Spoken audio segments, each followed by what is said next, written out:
esse tema das questões das constelações familiares me afeta bastante, né? Porque envolve políticas públicas, envolve psicologia, envolve direito, e eu vou tratar um pouquinho disso logo a seguir. Mas antes de entrar especificamente dentro das constelações familiares, dentro do judiciário, eu quero trazer uma questão um pouquinho mais ampla, que é discutir um pouco sobre quais são as condições que permitem que as pseudociências tenham relevância no Brasil. E a discussão sobre constelações familiares, ela é um fenômeno aparente desse outro fenômeno maior, que é sobre como que práticas pseudocientíficas conseguem ganhar espaço, ganhar relevância e se tornarem grandes, onde deveria ter um debate técnico que não permitisse que elas chegassem a esse tipo de destaque. Então, aqui no Brasil, dá para pontuar muito claramente que as pseudociências que não conseguem se sustentar, elas não conseguem pautar o debate científico, elas estão à margem dos consensos científicos, elas estão à margem do escrutínio correto pelo método científico, elas buscam se utilizar de uma excessiva permeabilidade institucional que existe no Brasil para se tornarem oficiais. Então, na ausência de filtros institucionais que criam um crivo pelo qual uma prática, uma técnica, uma terapia devesse passar para que pudesse ser discutida, e não é nem aprovada, para ela pudesse ser discutida, a gente tem uma porta aberta para que todo tipo de uma prática de pseudociência, em última instância de alguma coisa que é muita picaretagem propriamente dita, seja inserida oficialmente dentro do ordenamento jurídico, ou dentro da prática de algum órgão do executivo, dentro de um trâmite legislativo. Consigo dar exemplos muito práticos disso. Então, a homeopatia, por exemplo, tem um consenso científico absoluto sobre sua ineficácia. Isso é endossado há décadas pelo Conselho Federal de Medicina, muito porque existe um lobby de médicos homeopatas que ganham a vida com esse tipo de prática. É uma prática absolutamente pseudocientífica. Num passado muito recente, a ponto da gente conseguir resgatar facilmente pela memória, teve o caso da fosfetanolamina, que foi um projeto de lei aprovado pelo Congresso, pílula do câncer, uma panaceia que curaria todo tipo de câncer que pudesse existir. Absolutamente ineficaz, criado por um professor da USP que claramente não sabia o que estava falando. Então, a gente oficializou uma prática sem respaldo nenhum, a revelia da Anvisa por um projeto de lei. Não teve um mecanismo no meio do caminho que bloqueasse isso. Lembrando que isso foi um projeto de lei proposto pelo Bolsonaro e sancionado pela Dilma, que quer dizer que isso está completamente disperso no espectro político. Isso não é um fenômeno localizado, isso é um fenômeno global. Também, de maneira relativamente recente, a gente teve a criação da Política Nacional de Práticas Integrativas e Complementares, que existe a partir de um decreto do ministro da Saúde. O que essa política faz?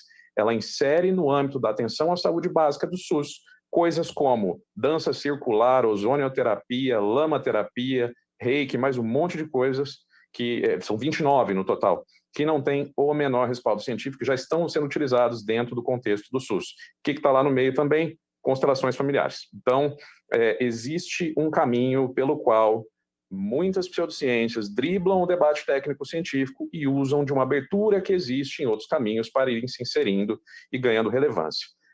Hoje, especificamente, eu consigo citar nominalmente constelação familiar e ozonioterapia como duas dessas práticas que estão tentando obter relevância, aceitação, adoção e oficialização por essas exatas mesmas vias. Não é pelo debate técnico e científico. Existe por trás dessas práticas, dessas teorias, dessas pseudoterapias, não um interesse efetivo em aperfeiçoar conhecimento sobre saúde, porque senão o debate estaria ocorrendo em outra esfera.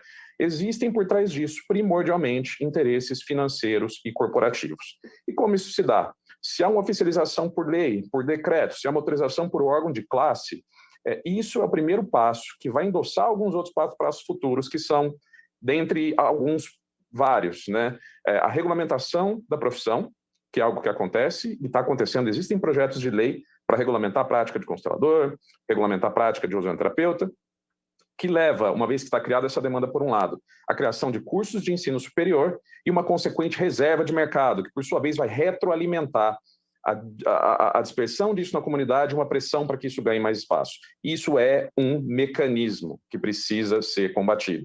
Constelação familiar é uma cabeça da hidra, a gente precisa enfrentar o monstro inteiro.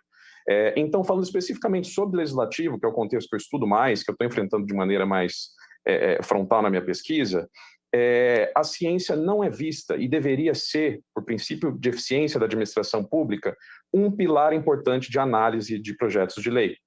Ela não é. Então, a gente tem constitucionalidade, tem orçamento e o resto tramita por diferentes comissões. Então, rotineiramente, a gente vê questões de fundo técnico, questões de fundo científico, tramitando em rito terminativo, ou seja, sem deliberação em plenário, cujo mérito é analisado, por exemplo, em Comissão de Seguridade Social e Família, em instâncias que não têm, ou não deveriam ser as instâncias ideais para discutir temas tecnicamente complexos. E isso, determinando o rito terminativo, vai para a sanção, invariavelmente a gente empurra muita coisa que não deveria existir pela via oficial. Isso é muito preocupante. Então, meu olhar está no pontual, mas também está no institucional, e como que isso é um fenômeno a partir dessa questão global. E aí, falando um pouco na prática nas instituições, alguém trouxe aí que está sendo aplicado em empresas, vejam que maravilha, empresas estão utilizando constelação familiar. Vamos lembrar que o uso no contexto privado não é endosso de qualidade, muito pelo contrário, a gente está cansado de ver empresa promovendo capacitação de gestores a partir de programas de programação neurolinguística, de gerenciamento quântico, de toda a variedade de coaching pseudocientífico que vocês conseguiram imaginar. Então, utilização no contexto privado não é endosso de sucesso, de eficácia de uma prática. E deixando muito claro, reforçando o que os colegas já falaram, que nós não queremos banir a existência de constelação familiar.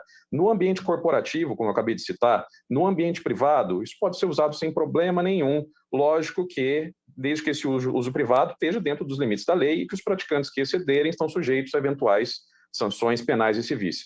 Mas nós não temos nada, a princípio, quanto ao uso disso dentro do contexto privado. O problema é, a hora que a gente começa a transmitir isso para dentro do setor público. E aí eu vou focar principalmente no jurídico, mas não sem antes mencionar a pedagogia sistêmica, que é uma proposta de uso disso dentro do ambiente escolar, que não tem relevância acadêmica alguma e não tem respaldo comparativo no mundo. É uma jabuticaba e espero que esse debate não cresça, porque por enquanto ainda é marginal, é residual.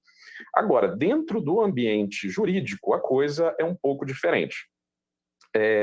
Começou numa esfera federal, dentro de uso em comarcas, dentro de uso em juízo, rapidamente ganhou um endosso acrítico pelo CNJ, e lembrando que o CNJ, o Conselho Nacional de Justiça, que teria como função, enquanto instituição pública, de aperfeiçoar o trabalho do sistema judiciário brasileiro. Eu não consigo compreender como o endosso de uso de constelações familiares de maneira acrítica, de maneira pouco estudada, de maneira pouco fundamentada, pode aperfeiçoar o sistema judiciário nacional. Mas não só isso tem um endosso do CNJ, que tem esse poder de modulador de políticas dentro do judiciário, mas teve uma multiplicação absurda dentro da OAB, pareada a criação de um monte de curso. Então, invariavelmente, a gente tem comissões de direito sistêmico espalhadas Brasil afora, cujo representante que trouxe o assunto à tona é um capacitador que tem um CNPJ que está ganhando algum dinheiro treinando pessoas no entorno disso. Não tem problema nenhum oferecer capacitação e ganhar dinheiro. O problema é quando isso toma de assalto uma organização que representa os operadores do direito do tamanho da OAB. E eu fui procurar a informação de como estão dispersas essas comissões. O dado é um pouco difícil de conseguir pela própria OAB, mas a própria turma da Constelação Familiar diz que tem em torno de 200, se não mais, instâncias, comissões de direito sistêmico espalhadas Brasil afora. E na minha pesquisa, que durou um certo tempo, eu encontrei um total de 0, nenhuma comissão científica dentro da OAB vigente e de pé. Então isso mostra, se não um desinteresse geral da OAB em levar essas considerações como fundamentais para a discussão e para a formação de bons operadores do direito, é um fenômeno que não é simplesmente um interesse orgânico pelo assunto. Existe pressão, existe lobby e existe interesses pessoais e corporativos envolvidos nessa pressão. E essa própria reunião que a gente está tendo aqui agora talvez seja um reflexo disso, do quanto que isso está ganhando corpo, independentemente de ser algo que não tem o menor cabimento de estar dentro do ordenamento jurídico nacional, dentro da própria estrutura do judiciário. E aí, na luz disso, o que a gente está vendo é várias instituições vendo o mercado crescendo, oferecendo esses tipos de curso também, já mencionei um pouco isso agora há pouco. Mas o mais importante de tudo para tirar dessa parte de inserção no judiciário é que acontece uma coisa muito complicada, que é a tentativa de tornar a constelação familiar o meio oficial pelo qual se discute resolução não jurídica de conflitos, como você propõe mediação e conciliação dentro do judiciário. Não enquanto regra propriamente dita, mas enquanto disseminação e lobby da prática, torná-la quase que uma disciplina obrigatória dentro de curso de graduação para que as pessoas usem isso dentro de sua prática jurídica, o que é um absurdo e precisa ser enfrentado. Foi trazido em algum momento também que a constelação familiar é uma ciência social que estuda comportamentos e precisa ser lida à luz disso. Isso é falso, ela não é uma ciência, e ciências sociais que estudam comportamento são filosofia, sociologia, antropologia e primordialmente a psicologia. E se você entra em conflito frontal em qualquer uma dessas, você não está só somando em um diálogo, está colidindo frontalmente com o que existe de consolidação de conhecimento há muito tempo. E a função dos operadores do direito não é realizar terapia, não é realizar cura, não é melhorar dinâmicas familiares, é aplicar o direito ao caso concreto para resolver um problema legalmente. Eventualmente, um conflito quer ser mantido e quer uma resolução judicial. Não é papel do juiz decidir isso em nome das partes. E eu queria fazer com vocês, então, a partir disso, um exercício.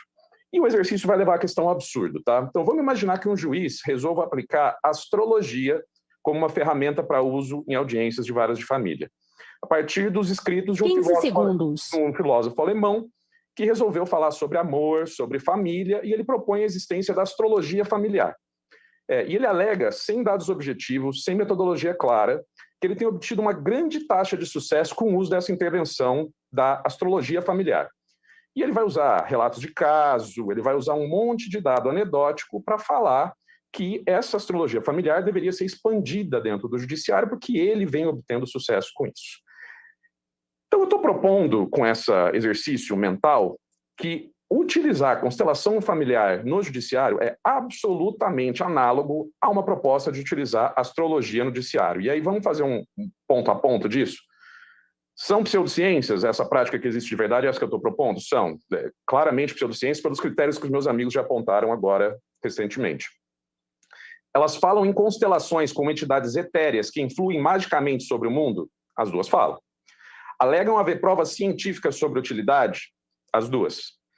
Essas provas são de má qualidade e amplamente desacreditadas pela comunidade científica? São proposital e intrinsecamente subjetivas, apelando a emoções, utilidade individual e evidências anedóticas? Sim. E não deveriam, sob hipótese alguma, serem utilizados em esferas públicas? Aí é um sim do tamanho de um outdoor. E se parece absurdo, é porque é absurdo. Existe um motivo pelo qual é necessário ter amplo escrutínio técnico e científico de uma prática antes de uso dela na esfera pública. Então, essa prática que está sendo realizada livremente por juízes Brasil afora é inaceitável. Inaceitável. A gente está utilizando de práticas de efeito desconhecido previamente a uma análise séria sobre o assunto. E aí, para terminar, alguns pontos gerais de discussão que eu queria trazer, é que nenhum de nós seis aqui que estamos falando sobre pontos complicados, pontos de crítica sobre constelação familiar, tem interesse financeiro no assunto em falar a favor ou contra. Nenhum de nós tem stake nenhum, não tem empresa que lucra com isso, não tem nada. Nosso interesse é técnico e científico.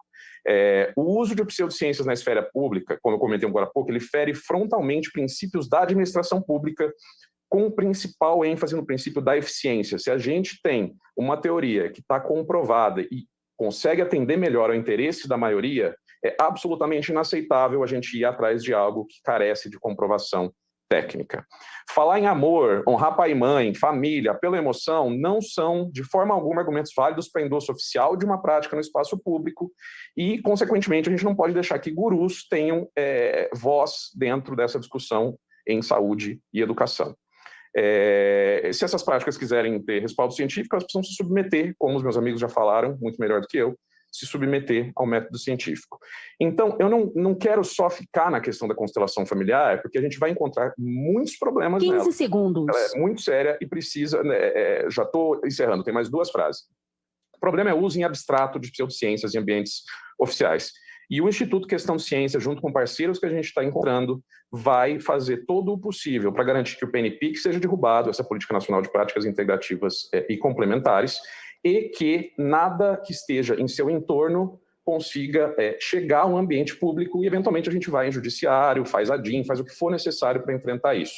Então, constelação familiar é errado, é perigoso, é machista, potencializa a violência contra a mulher, oficializa uma abordagem pseudocientífica e que é muito lucrativa para alguns dentro do judiciário, e nenhum contraponto que suceder à minha fala pode ignorar esses pontos que nós 6 levantamos. Muito obrigado.